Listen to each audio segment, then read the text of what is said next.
Hello అండి, నేను మీ Bala. Welcome back to lady life Telugu.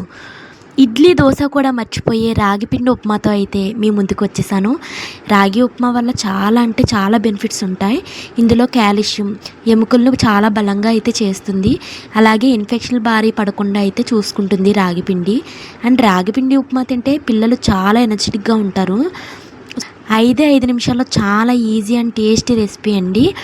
అసలు మీరు ఈ రాగిపిండి ఉప్మా చాలా అంటే చాలా టేస్టీగా ఉంటుంది. మార్నింగ్ బ్రేక్ఫాస్ట్లో పిండిలు ఏమీ లేవు అన్న టైంలో ఈ రాగి ఉప్మా అయితే చేసుకోండి. రాగి పిండి చేసే మేలు అంతా ఇంత కాదు. రాగి పిండి గురించి మీకు అందరికీ తెలిసే ఉంటుంది.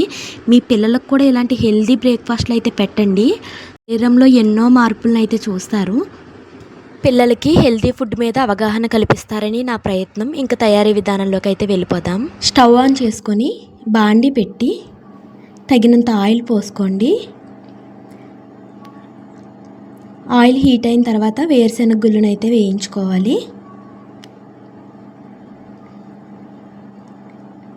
వేరుశెనగ గుళ్ళు దోరగా వేగిన తర్వాత తాలింపు ఆవాలు, జీలకర్ర, పచ్చిశనగపప్పు, అలాగే కరివేపాకునైతే వేసుకోండి. అండ్ జీడిపప్పు, పచ్చిమిర్చి కూడా యాడ్ చేసుకోండి. వీటన్నిటిని ఈవెన్గా దోరగా ఫ్రై అవ్వనివ్వండి. అండ్ నెక్స్ట్ కట్ చేసి రెడీగా పెట్టుకున్న కూరగాయ ముక్కలు తీసుకోవాలి. టొమాటో, బంగాళదుంప ముక్కలు, ఉల్లిపాయ చీరుకులు అండ్ అలాగే పచ్చిమిర్చి, వీటన్నిటిని కూడా ఫ్రై చేసిన వాటిలో వేసుకోవాలి. అన్నీ వేసుకొని ఇలా ఈవెన్గా ఫ్రై చేసుకోవాలి. చాలా అంటే చాలా హెల్దీ అండ్ చాలా టేస్టీగా ఉంటుందండి. అందరూ ఇలా ట్రై చేయండి. బ్రేక్ఫాస్ట్ రెసిపీ లాగా చాలా ఇష్టంగా తింటారు పిల్లలు. అన్నీ కూడా అలవాటు చేయాలి పిల్లలకి. కాసేపు అలా మగ్గనివ్వండి. ఇలా కాస్త మగ్గిన తర్వాత తిప్పుకుంటూ ఉండాలి. కింద అడుగు పట్టకుండా ఈవెన్గా ఇలా మగ్గనివ్వాలి. ఇలా తిప్పుకుంటూ ఉండాలి. అండ్ నెక్స్ట్ మనం 1 కప్పు సుజీ రవ్వ తెలుసు కదండి, గోధుమ నూక అంటాం కదా, గోధుమ నూకని 1 కప్పు అయితే తీసుకోవాలి.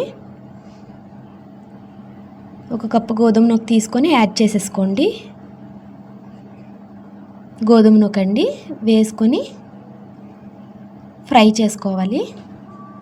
ఒక 2 మినిట్స్ ఇలా ఫ్రై చేసేసుకోండి. నూకని ఇలా రోస్ట్ చేసుకోవడం వల్ల మనకి టేస్ట్ బాగుంటుంది. అండ్ సేమ్ అదే కప్పులో మనం రాగి పిండిని అయితే తీసుకోవాలండి. ఇలా కాసేపు ఒక 2 మినిట్స్ ముందు సుజీ రవ్వని ఫ్రై చేసి నెక్స్ట్ సేమ్ కప్లో రాగి పిండిని అయితే యాడ్ చేసుకోవాలి. ఇది కూడా ఒక 2 మినిట్స్ అండి. సేమ్ దానిలాగే రెండు కలిపి ఒక 2 మినిట్స్ మళ్ళీ ఫ్రై చేసుకోవాలి. పచ్చివాసన అది పోయి మనకి లాస్ట్లో ఉప్మా చాలా టేస్టీగా ఉంటుంది. వెజిటబుల్స్ కూడా అన్నీ బాగా వేసుకున్నాం కదా, కమ్మగా ఉంటుంది. And next 4 cups water add చేసుకోవాలి. సుజీ రవ్వకి తెలుసు కదండి, ఎప్పుడు ఉప్మాలో 1కి 3 వంతులు వేస్తాం కదా వాటర్, సేమ్ అలాగే. అండ్ రాగి పిండి కూడా యాడ్ చేసాం కాబట్టి 1 కప్ ఎక్స్ట్రా, ఇలా 4 కప్స్ టోటల్గా. ఇలా ఉండలు లేకుండా వెంటనే తిప్పేసుకోవాలి. ఒక 2 మినిట్స్ ఇలా తిప్పుతూనే ఉండాలి. అండ్ ఈ వాటర్లోనే సాల్ట్ వేసేసుకోండి. తగినంత సాల్ట్ అయితే ఈ వాటర్లో యాడ్ చేసేసుకోవాలి. వేసుకొని ఇలా ఈవెన్గా మొత్తం టోటల్గా ఇలా స్ప్రెడ్ చేసుకోండి. కింద అడుగు పట్టకుండా, ఉండలు పట్టకుండా ఒక 2 మినిట్స్ ఇలా తిప్పుకున్న తర్వాత మూత పెట్టేసుకోండి. ఈలోగా మనం ఒక పక్కన ఆయిల్ వేసుకొని చట్నీ కావాలి అనుకున్న వాళ్ళు అయితే చేసుకోండి, చాలా బాగుంటుంది. వేరుశెనగ గుళ్ళు అండ్ పచ్చిమిర్చి, పుట్నాల పప్పు యాడ్ చేసుకోవాలి.